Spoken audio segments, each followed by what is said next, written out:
monde soit prêt. Quand tout le monde est prêt, il se casse. C'est bon?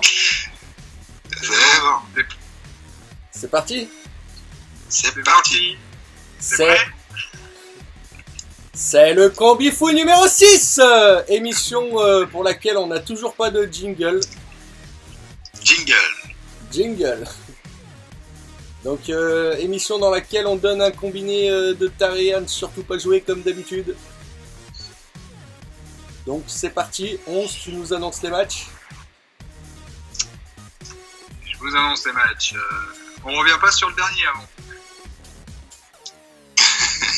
Il veut me faire des coupures à chaque fois.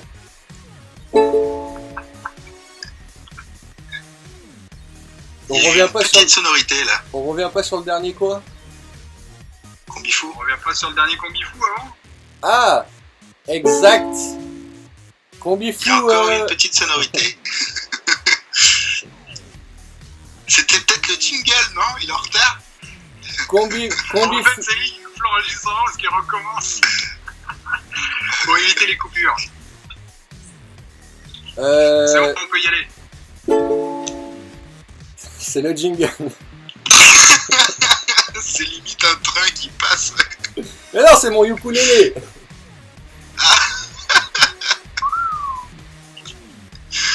Donc on disait jingle.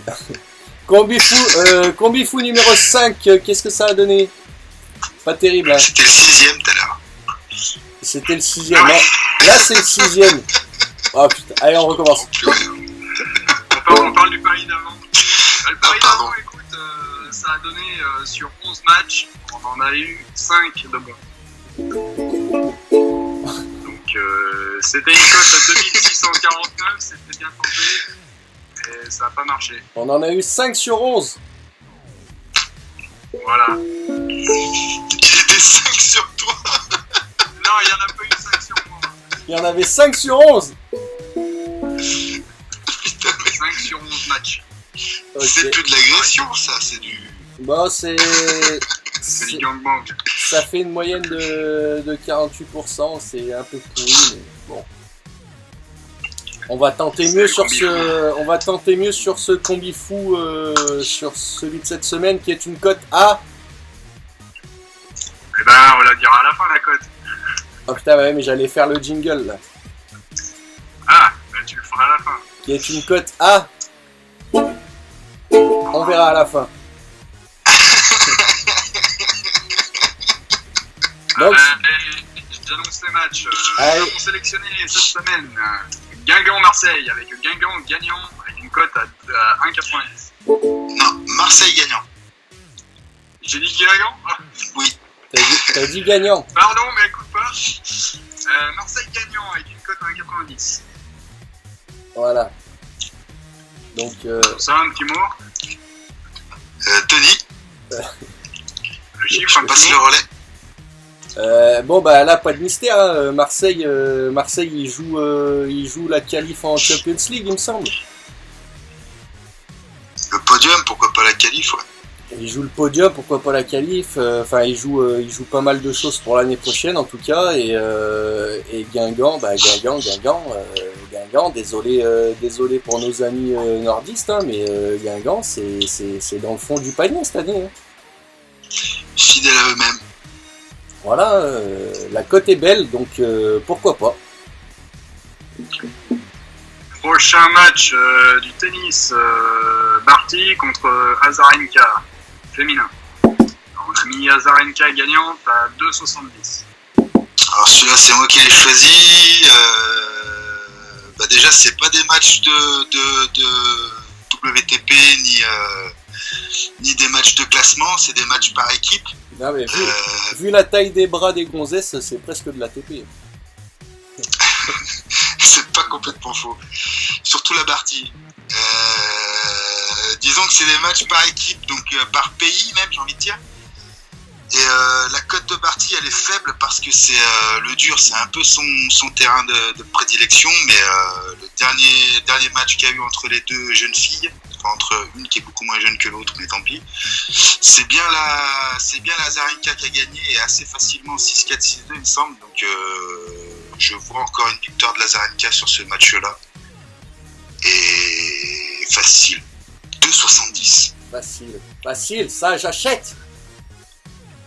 Le prochain, Everton, Manchester United de football. Et ça j'achète aussi. On a mis Manchester gagnant en sec. Ah non, bah non. Si. Donc là, c'est encore moi. Manchester, comme je disais tout à l'heure sur l'autre tout à l'heure, il joue les places européennes et Everton ne joue plus rien du tout. Il y a quelque chose comme 17, 18 ou 19 points d'écart qui séparent les deux équipes. Manchester, dans la logique, devrait quand même se qualifier pour les places de Ligue des Champions, tandis qu'Everton n'a vraiment rien du tout à jouer. Donc pourquoi pas une victoire des Mancuniens et une probable qualification en Champions League. Tout à fait. Le prochain, Retafe FC Séville. On a mis Séville gagnant à 2,28. Là c'est encore moi. Gros match, compliqué.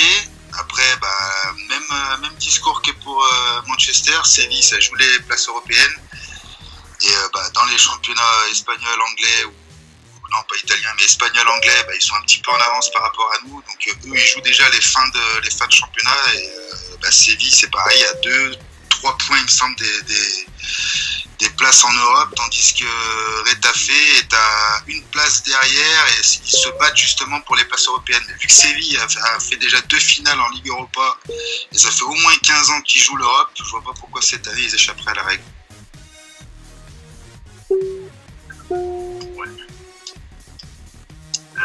Prochain match, Real Madrid contre Atlético Bilbao. C'est encore moi, mais c'est un Roumain qui a sonné à ma porte. Je dis là, c'est encore moi, mais c'est un Roumain qui a sonné à ma porte pour m'annoncer ce match-là. Je veux pas en prendre la responsabilité.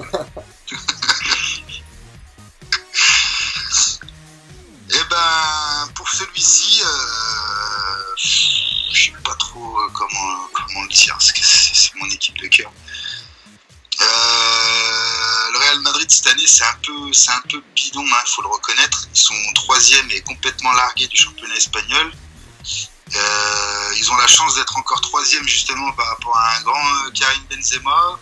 Et ils sont accrochés à quasiment tous les matchs. Ils arrivent à en prendre 2 voire 3 à chaque match. Là, ils jouent pas une petite équipe du championnat espagnol. Donc, moi, je voyais une victoire de l'Athletic Bilbao, mais on a assuré un petit peu le coup en faisant une victoire ou match nul. Tout à fait, à 2,30. Le suivant, un match de mon cru, les St. Louis Blues contre les Winnipeg Jets. On a mis les St. Louis Blues.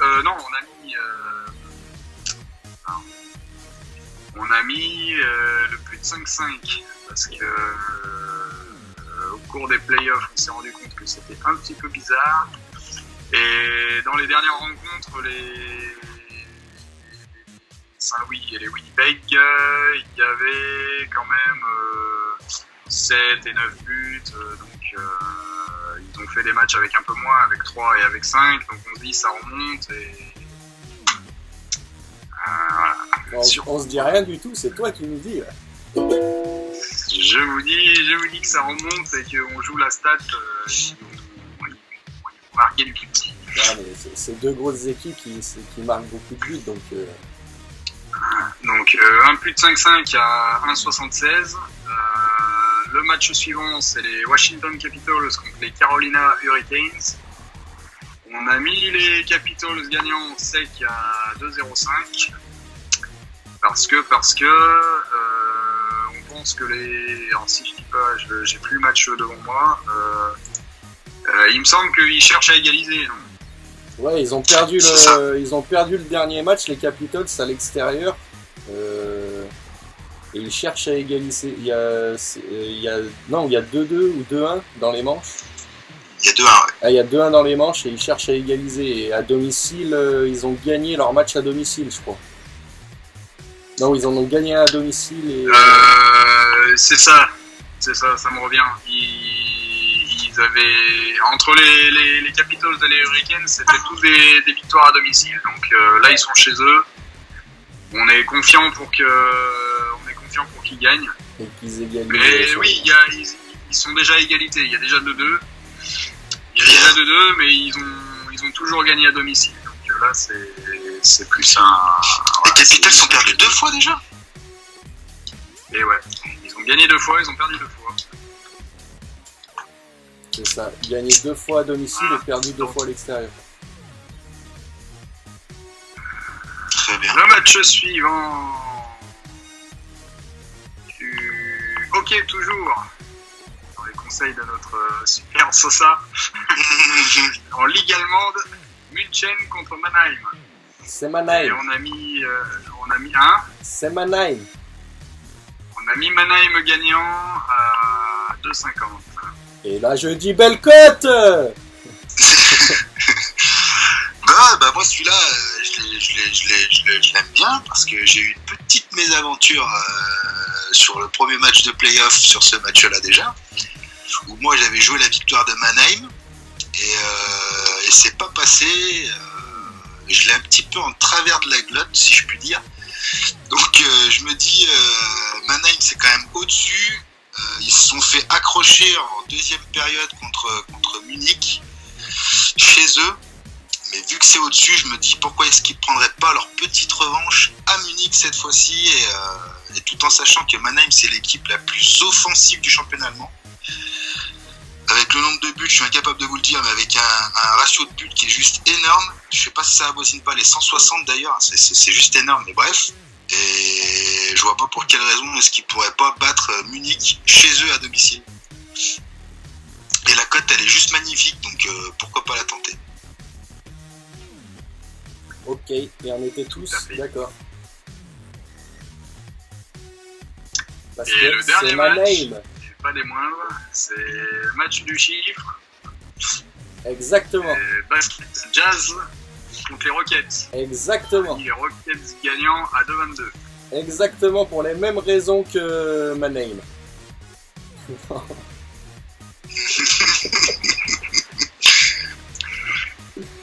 Et non, c'est parce que c'est un match de play-off, les Rockets, c'est très coteau. C'est très coteau les Rockets en ce moment. C'est très coteau en ce moment. Non, les Rockets là, c'est très costaud avec un James Harden très en forme. Sur les 2 derniers matchs de play-off, ils ont gagné de 20 et 30 points d'écart sur les 2 derniers matchs. Donc pour moi, dans la logique, les Rockets vont continuer sur cette lancée. Hein. Je vois vraiment pas une glissade des Rockets. Quoi. Tout peut arriver, hein, c'est les play-offs, mais je le sens vraiment pas. Donc voilà, victoire des Rockets 2-22. Et donc, ça nous donne une cote totale. Tiens, près du ukulélé. Cote Annonce. Cote totale de 1238,98.